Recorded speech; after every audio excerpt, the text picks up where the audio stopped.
Nunca vimos tantas manchetes a matéria ao longo de apenas uma semana, apontando um cenário tão sombrio para a economia brasileira. Equipe econômica abandona metas, diz o Estado de São Paulo.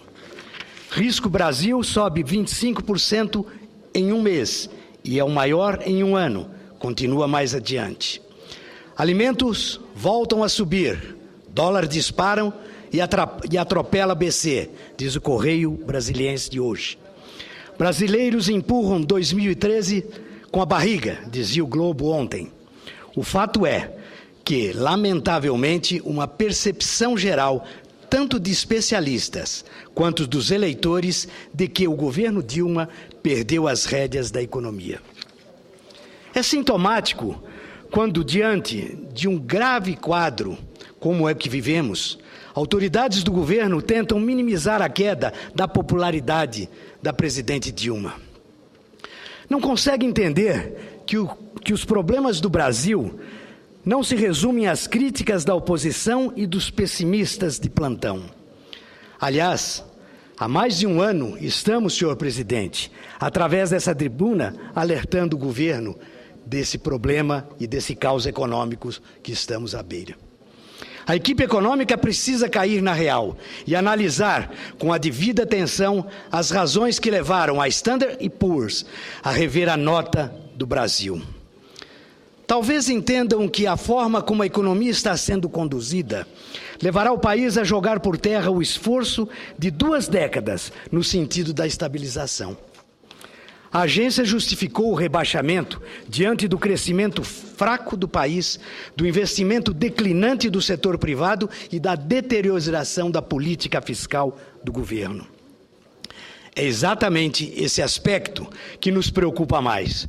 Como um brasileiro que, mesmo em campo político oposto, não torce pelo fracasso do governo Dilma. Se a presidente fracassar, será o fracasso do Brasil. Mas será que a equipe econômica e a própria presidente têm consciência de que estão no rumo errado? Ou pensam que apenas alguns ajustes poderão salvar o governo de um fiasco? O quadro negativo da economia não é momentâneo, tampouco pode se justificar por cenários externos.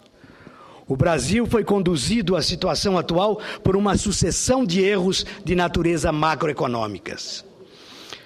O maior de todos foi acreditar nesse mito do Estado forte, que interfere nos setores produtivos de forma arbitrária, sem lógica, quebra regras contratuais e assusta os investidores. Gasta a rodo criando novos ministérios e secretarias. E parece acreditar que ninguém está vendo a queda acentuada das condições de estabilidade e do poder aquisitivo.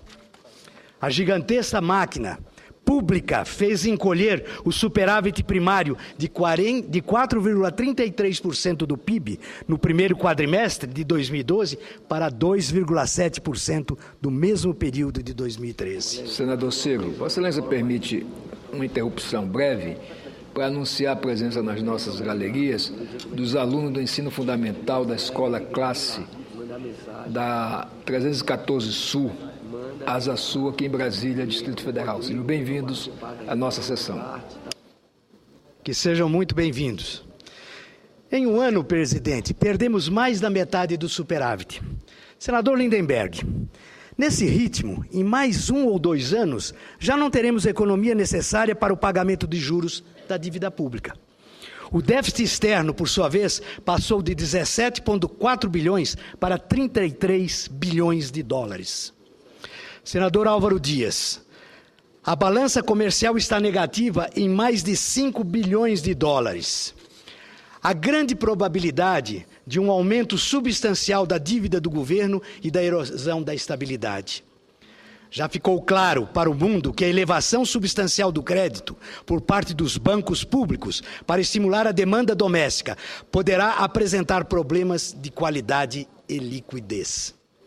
O BNDES terá uma conta salgada pela frente, que contribuirá para provável desequilíbrio fiscal nos próximos anos.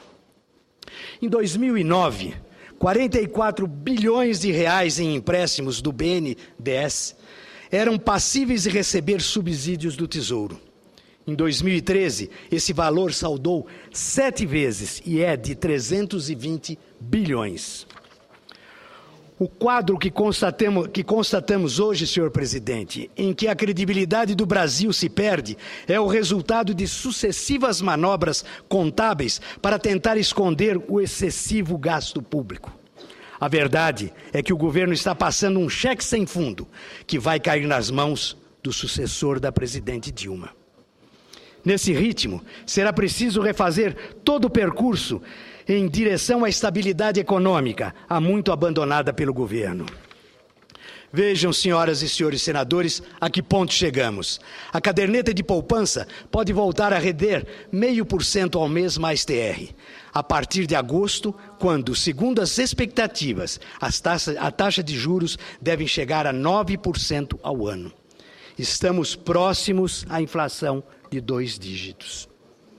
O governo não consegue perceber o que a dona de casa, o que a dona de casa e o contribuinte já viram há muito tempo. O salário perdeu o poder de compra e ameaça, sobretudo, os milhares de brasileiros que migraram para as classes médias. Tudo está subindo. O preço da mensalidade escolar, dos planos de saúde, o transporte e a compra do mês. Não é por acaso que o aumento do consumo das famílias no primeiro trimestre foi inexpressivo em relação ao último trimestre de 2012. Será que o governo pensa que a dona de casa, que vai toda semana fazer as suas compras no supermercado com a mesma lista, e ela vê que mês a mês o seu poder de compra está sendo reduzido e cada vez ela leva um produto a menos para casa? Entre os pequenos empresários, o crédito está mais caro e a demanda mais fraca, o que reduz investimentos e contratações. As políticas de incentivos fiscais ao consumo estão esgotadas. Tanto as empresas quanto as famílias colocaram o pé no freio. Só há uma maneira de reverter esse quadro. O Brasil precisa de um choque de gestão, com metas fiscais e marcos regulatórios estáveis. Senhor presidente, como partido de oposição, torço para que a presidente Dilma perca as eleições, mas pela vontade dos brasileiros e não pelo caos econômico. Muito obrigado.